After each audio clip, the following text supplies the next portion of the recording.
Assalamualaikum warahmatullahi wabarakatuh. Saya Eva Silvia dengan NPM 204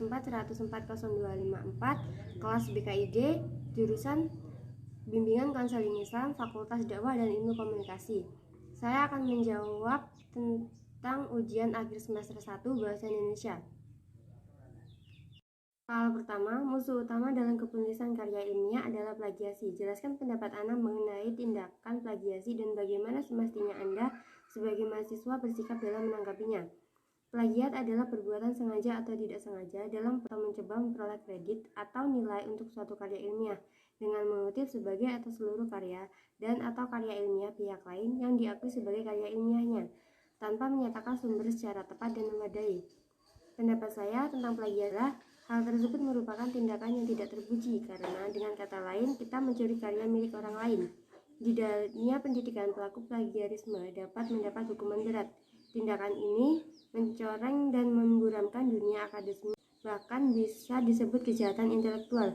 Sebaiknya pada saat kita menulis kembali kalimat orang lain akan lebih baik menggunakan informasi atau mencantumkan sumbernya. Soal kedua, jelaskan tahap-tahap persiapan penulisan karangan ilmiah. Tahap-tahap penulisan karangan ilmiah terdiri dari 5 tahap. Yang pertama, tahap persiapan. Yang kedua, tahap pengumpulan data. Yang ketiga, tahap pengorganisasian. Yang keempat, tahap pemeriksaan. Dan yang kelima, tahap penyajian. Yang pertama, tahap persiapan. Tahap awal yang perlu dilakukan dalam menulis karangan ilmiah. Tahapan ini terdiri dari 5 memilih topik, menentukan judul, dan membuat karangan. Langkah pertama memilih topik. Topik yang dipilih sebaiknya topik yang menarik dan diketahui oleh penulis. Selanjutnya penentuan judul dilakukan dengan melontarkan pertanyaan-pertanyaan seperti apa, mengapa, di mana, kapan, dan bagaimana. Langkah terakhir dalam persiapan adalah menentukan kerangka karangan. Kerangka ini nantinya akan membantu dalam proses penulisan karangan.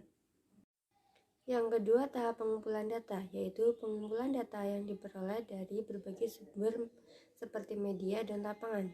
Data yang diperoleh dari media antara lain buku, koran, majalah, internet, ataupun media yang lain. Sedangkan dari data lapangan diperoleh dengan cara pengamatan, wawancara, dan eksperimen. Yang ketiga, tahap pengorganisasian atau pengonsepan, yaitu data yang telah kita peroleh dibagi berdasarkan jenis, sifat, dan bentuk. Pada tahap ini dilakukan pengolahan dan penganalisan data dengan menggunakan teknik yang diperlukan. Misalnya, data yang bersifat kuantitatif dapat diolah dan dianalisis dengan menggunakan metode statistik. Setelah data diolah dan dianalisis, kemudian dapat digunakan atau dilakukan pengonsepan karangan ilmiah sesuai dengan kerangka yang telah kita buat. Yang ketiga, tahap pemeriksaan atau penyuntingan konsep. Dalam tahap ini dilakukan pemeriksaan terhadap konsep yang saling bertentangan maupun yang berulang-ulang. Dalam tahap ini, penjelas yang tidak perlu maka akan dibuang, sedangkan penjelas baru yang akan mendukung karangan akan ditambahkan untuk menunjang pembahasan. Yang keempat, tahap penyajian. Dalam penyajian karangan ilmiah, haruslah diperhatikan dari segi bahasa dan bentuk penyajian. Karangan ilmiah, kalimat yang digunakan dalam menulis karangan ilmiah harus sesuai dengan standar bahasa Indonesia yang baku. Sedangkan dalam bentuk penyajian, perlu diperhatikan urutan unsur-unsur karangan dan ketentuan yang berlaku. Soal ketiga, menulis karya ilmiah bermanfaat untuk dari penulis, pembaca, masyarakat, dan ilmu pengetahuan. Jelaskan apa saja manfaatnya menurut pendapat Anda. Manfaat menulis karya ilmiah. Yang pertama, sebagai wahana melatih mengungkapkan pemikiran atau hasil penelitiannya dalam bentuk tulisan ilmiah yang sistematis dan metodologis. Yang kedua, karya ilmiah yang telah ditulis atau diharapkan menjadi wahana informasi pengetahuan antara sekolah dengan masyarakat atau orang-orang yang berminat membacanya. Manfaat ketiga, membuktikan potensi dan wawasan ilmiah yang dimiliki mahasiswa dalam menghadapi dan menyelesaikan masalah dalam bentuk karya ilmiah setelah yang bersangkutan memperoleh pengetahuan dan pendidikan di jurusannya. Yang keempat, melatih keterampilan dasar untuk melakukan penelitian. Soal keempat, jelaskan sifat bahasa yang unik sekaligus universal. Bahasa adalah alat komunikasi antar masyarakat yang berupa simbol bunyi yang dihasilkan oleh alat ucap. Bahasa itu unik. Unik artinya mempunyai ciri khas yang spesifik, yang tidak dimiliki oleh yang lain. Lalu, kalau bahasa dikatakan bersifat unik, maka artinya setiap bahasa mempunyai ciri khas sendiri, yang tidak dimiliki oleh bahasa lain. Ciri khas ini bisa menyangkut sistem bunyi, sistem pembentukan kata, sistem pembentukan kalimat, atau sistem-sistem lainnya. Salah satu keunikan bahasa adalah bahwa tekanan kata tidak bersifat morfomis, melainkan sintaksis. Maksudnya, kalau ada kata tertentu di dalam kalimat kita berikan tekanan, maka makna itu tetap, yang berubah adalah makna keseluruhan kalimat. Bahasa itu universal. Selain bahasa memiliki sifat yang unik, bahasa juga memiliki sifat yang universal, yaitu artinya ada ciri-ciri yang sama yang dimiliki bahasa yang ada di dunia ini. Ciri-ciri yang universal ini merupakan unsur yang paling umum yang biasa dikaitkan dengan ciri-ciri atau sifat-sifat universal. Soal kelima, dari bahasa manakah bahasa Indonesia berasal? Bahasa Indonesia berasal dari bahasa Melayu. Ketika Belanda masuk ke Indonesia, bahasa Melayu dijadikan bahasa resmi Indonesia. Sampai pada akhirnya di Kongres Sumpah Pemuda ke-1 tahun 1926, bahasa Melayu dijadikan wacana untuk menjadi bahasa dan sastra Indonesia.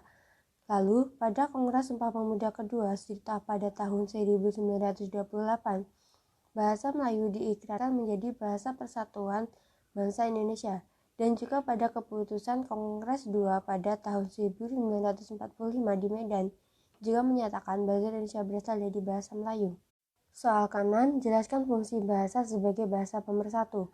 Fungsi bahasa sebagai bahasa pemersatu suku bangsa yaitu pemersatu suku, agama, ras, serta antar golongan bagi suku bangsa Indonesia dari Sabang sampai Merauke. Fungsi pemersatu ini sudah dicanangkan dalam Sumpah Pemuda pada tanggal 28 Oktober 1928.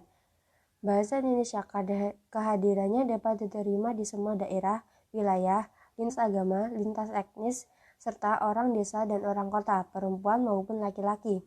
Kehadirannya sebagai pemersatu sudah berumur lebih tua dari Republik Indonesia sendiri. Dengan karakter tersebut, maka sikap anti-pluralis, anti-inklusif, anti-kesetaraan, dan anti-pemecah belah persatuan bangsa dapat dianggap ancaman bagi berkelanjutan bangsa Indonesia. Soal ketujuh, jelaskan makna dari peribahasa bahasa menunjukkan bangsa. Makna pertama, berbahasa Indonesia menandakan seorang berasal dari negara Indonesia. Berbahasa Arab menunjukkan seseorang berasal dari negara Arab, dan seterusnya, yang maksudnya bahasa yang digunakan menjadi asal seseorang. Makna kedua, bahasa menunjukkan jati diri seseorang. Maksudnya, bahasa menampakkan pola pikir, kebiasaan, sifat khusus, atau kecerdasan seseorang. Inilah mengapa seorang bisa membaca bagaimana level berpikir orang yang hanya dari cara orang menggunakan bahasa. Makna yang kedua ini berhubungan dengan tata bahasa dan erat kaitannya dengan ketertiban memegang kaidah bahasa. Soal ke-8, apakah tepat dan baik seandainya Anda mahasiswa berbicara dengan lektor atau pemimpin universitas menggunakan kosakata bahasa alay? Menurut saya sangatlah tidak baik, karena pada saat kita berbicara dengan rektor, pemimpin universitas, ataupun dosen, harus sebaiknya menggunakan bahasa yang baik dan sopan yang santun. Kita sebagai seorang mahasiswa harus lebih menjaga gaya bahasa kita di lingkungan kampus maupun di lingkungan luar kampus. Dari segi norma susila, bahasa alay mempunyai dampak pada perilaku yang tidak baik. Contohnya, bila digunakan pada orang yang lebih tua, akan tidak sopan karena keluar dari tatanan, norma, dan sopan santun. Bahasa alay juga memiliki bentuk yang sukar dipahami. Akibatnya mungkin dapat menyinggung perasaan orang lain. Soal ke-9, apa perbedaan bahasa lisan dan bahasa tulis? Bahasa lisan adalah bahasa yang dikatakan seseorang kepada orang lain, sedangkan bahasa tulis adalah bahasa yang ditulis seseorang di atas kertas atau buku yang dibacakan oleh orang lain. Perbedaan bahasa lisan dan bahasa tulis. Bahasa lisan, yang pertama, sistem leksinya lebih konkret. Yang kedua, penggunaan gramatikalnya lebih merujuk pada situasi komunikasi dua arah. Yang ketiga, penggunaan vokatif atau gramatikal untuk memanggil seseorang.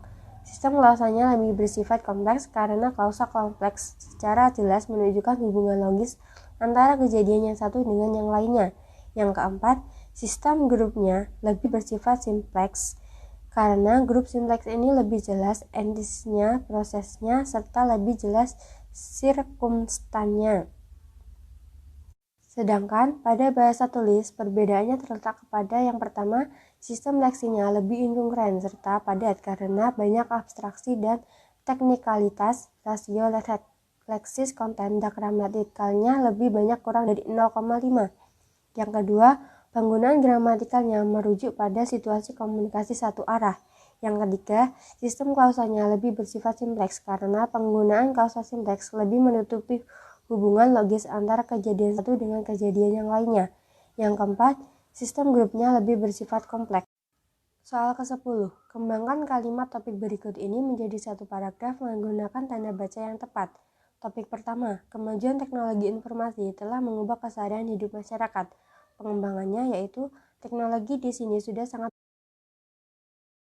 berpengaruh besar kepada dalam mengubah keseharian hidup baik dalam gaya hidup yang cenderung untuk menyendiri atau senang dengan gadget, kurangnya sosialisasi, dan cenderung menyebabkan anak-anak yang tidak menghiraukan perintah dari orang tuanya. Topik kedua, pendidikan anak usia dini harus dapat mengoptimalkan periode usia emas seorang anak. Pengembangannya yaitu pendidikan anak usia dini memang sangat penting karena usia dari 0 sampai dengan 8 tahun merupakan masa emas seorang anak. Anak-anak usia ini sangatlah aktif, dinamis, antusias, dan hampir selalu ingin tahu terhadap apa yang didengarkan dan dilihatnya, seolah tak pernah berhenti untuk belajar.